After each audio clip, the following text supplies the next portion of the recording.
Assalamualaikum warahmatullahi wabarakatuh. Kami dari kelompok 6 akan mempresentasikan hasil kerja kelompok kami, yaitu tentang Plant and Warehouse Seed Selection.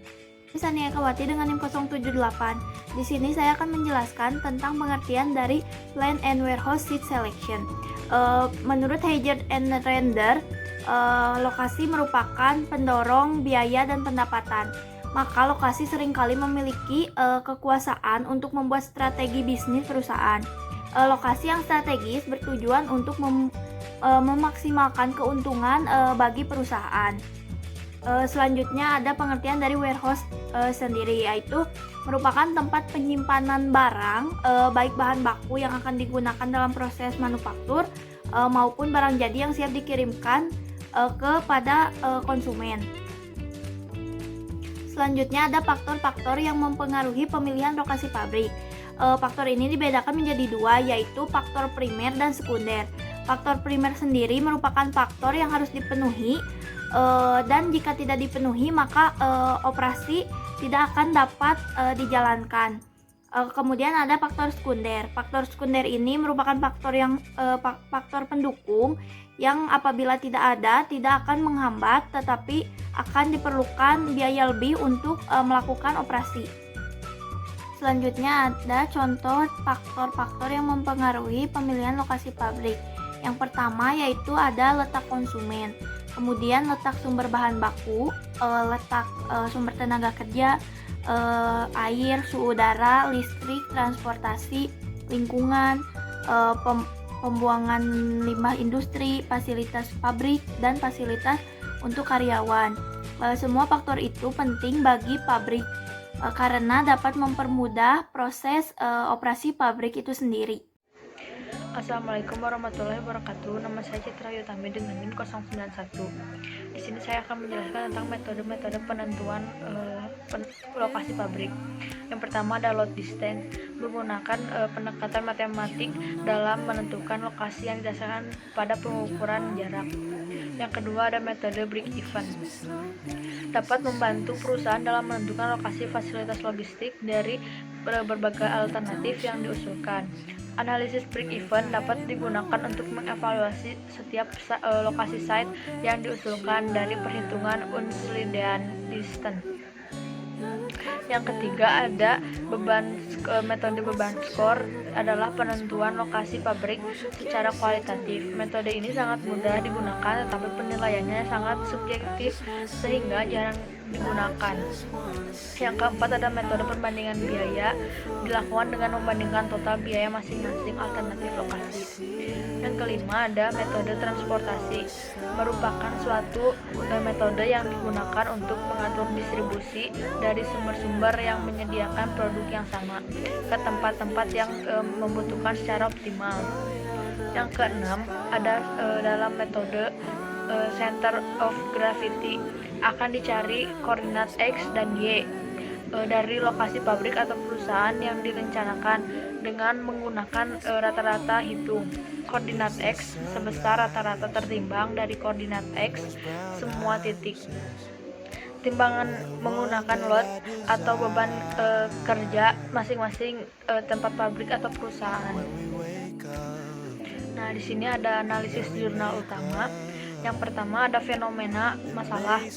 Lokasi sepenuhnya memiliki kekuatan untuk membuat atau menghancurkan strategi bisnis sebuah perusahaan. Keputusan lokasi sering bergantung pada tipe bisnis.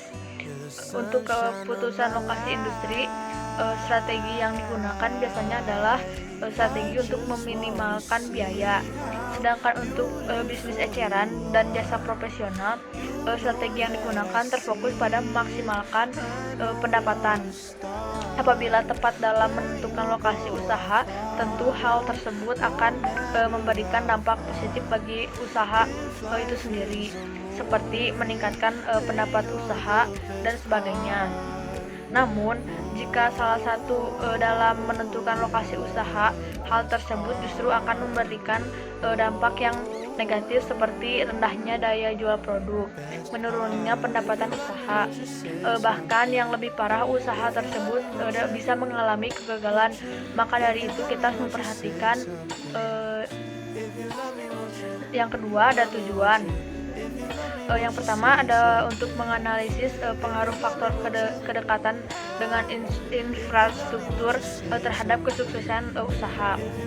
Yang kedua untuk menganalisis pengaruh faktor lingkungan bisnis terhadap kesuksesan usaha. Yang ketiga ada untuk menganalisis pengaruh faktor biaya lokasi terhadap kesuksesan usaha. Saya jadi akan menjelaskan analisis jurnal utama atau lanjutannya, yaitu yang ketiga, ringkasan kerangka pemikiran, mengurangi jarak dan biaya permintaan material menggunakan metode systematic layout planning. Jurnal ini membahas mengenai pemilihan lokasi lebih sering dilakukan untuk pemilihan lokasi pabrik, gudang, dan bisnis retail. Namun pemilihan lokasi usaha tidak hanya dibutuhkan oleh perusahaan besar. Usaha jasa berskala mikro pun perlu memilih lokasi usaha yang strategis. Ini karena pemilihan lokasi tepat seringkali menentukan kesuksesan suatu bisnis usaha. Penelitian ini bertujuan untuk mengetahui pengaruh masing-masing faktor pemilihan lokasi atau kedekatan dengan infrastruktur, lingkungan bisnis, dan biaya lokasi terhadap kesuksesan usaha jasa mikro di Jalan Juanda, Samarinda. Lalu yang keempat ada metode yang digunakannya. Dalam penelitian ini, metode pengumpulan data yang digunakan adalah penelitian lapangan dari penelitian kepustakaan. Penelitian kepustakaan merupakan jenis penelitian kualitatif yang pada umumnya tidak terjun ke lapangan dalam pencarian sumber datanya. Penelitian kepustakaan merupakan metode yang digunakan dalam pencarian data atau cara pengamatan yang bentuknya observasi secara mendalam terhadap tema yang diteliti untuk menentukan jawaban sementara dari masalah yang ditemukan yang ada di awal sebelum penelitian ditindaklanjuti.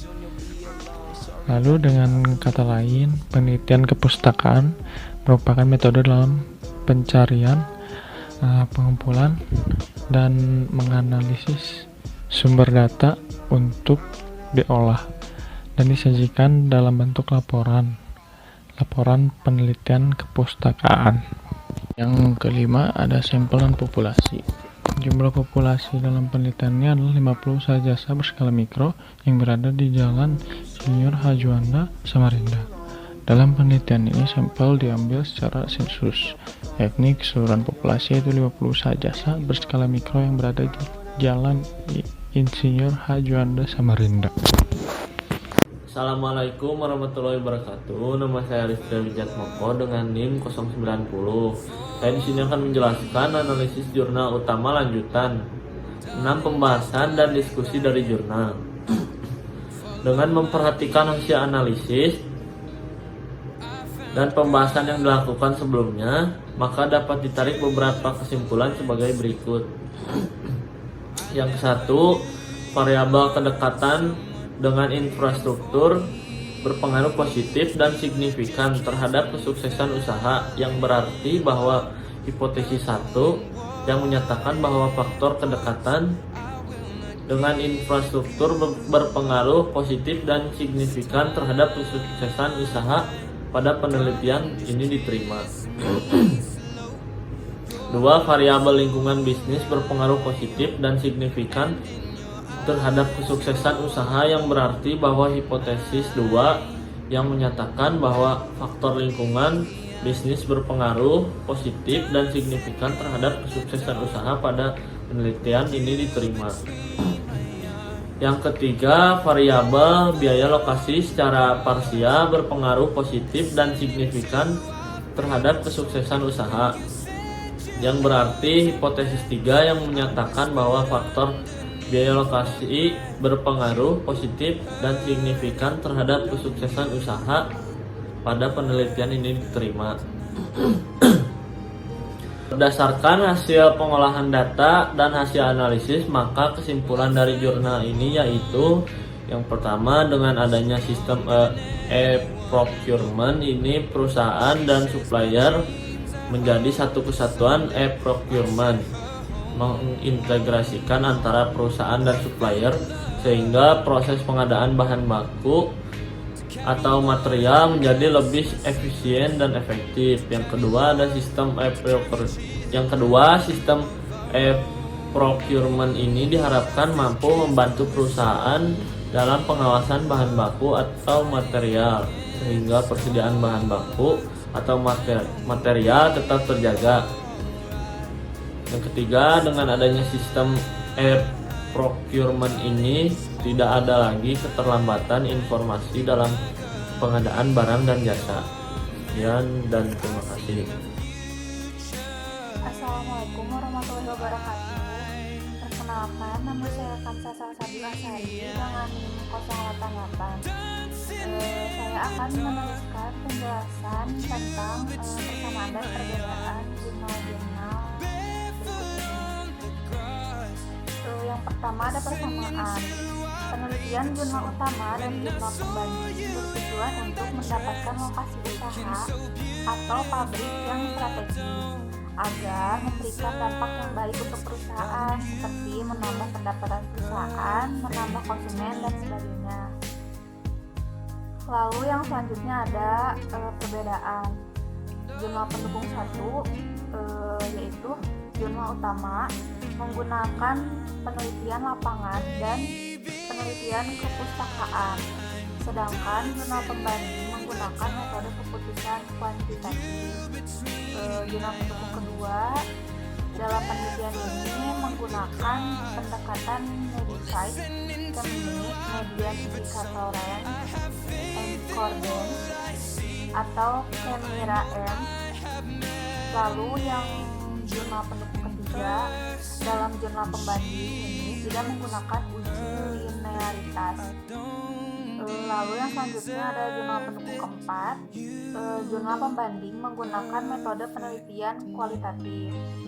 Jurnal pendukung kelima menggunakan storage location assessment problem. Lalu jurnal pendukung keenam menggunakan metode activity relationship chart atau ARC. Lalu metode activity relationship diagram dan metode area allocating diagram.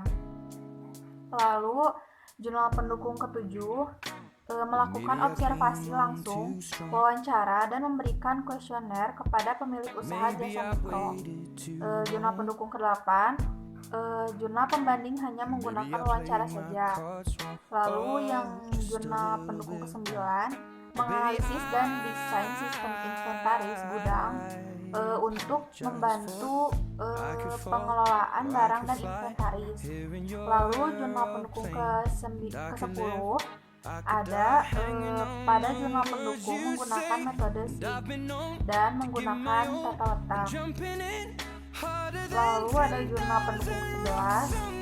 Metode yang digunakan dalam penelitian ini adalah metode SIG yang digunakan untuk menentukan gudang. Lalu jurnal pendukung ke-12 menyajikan rencana awal perusahaan membuat gudang dan memperhatikan perencanaan potensi fasilitas gudang. Lalu jurnal pendukung ke-13 metode penelitian yang digunakan dalam jurnal ini yaitu menggunakan model Capacity Maximal Covering Location Problem. Lalu jurnal pendukung ke-14 faktor yang mempengaruhinya yaitu faktor kualitatif dan kuantitatif. Jurnal pendukung ke-15 analisis dilakukan dengan teknik SIG yaitu buffer dan overlay menggunakan software ArcGIS 10. Lalu jurnal pendukung ke-16 menggunakan metode MCDM yang berlaku untuk digunakan dalam pekerjaan terkait memiliki mekanisme buruk berurusan dengan data yang tidak konsisten. Sementara itu mereka umumnya kurang fleksibel. Lalu jurnal pendukung ke-17 membahas pengambilan data yang ada di gudang atau pabrik. Jurnal pendukung ke-18 membahas masalah lokasi gudang. Lalu jurnal pendukung ke-18 membahas masalah lokasi gudang yang bisa diselesaikan dengan sistem algoritma. Lalu yang terakhir jurnal pendukung 19 membahas mengenai teknologi komunikasi yang telah menemukan jalan mereka ke dalam gudang dan teknologi otomatis proses telah berkembang meningkatkan kecepatan dan efisiensi operasional. Sekian presentasi dari kelompok kami. Mohon maaf bila ada salah-salah kata. Wassalamualaikum warahmatullahi wabarakatuh. I could fall or I could fly here in your aeroplane, and I could live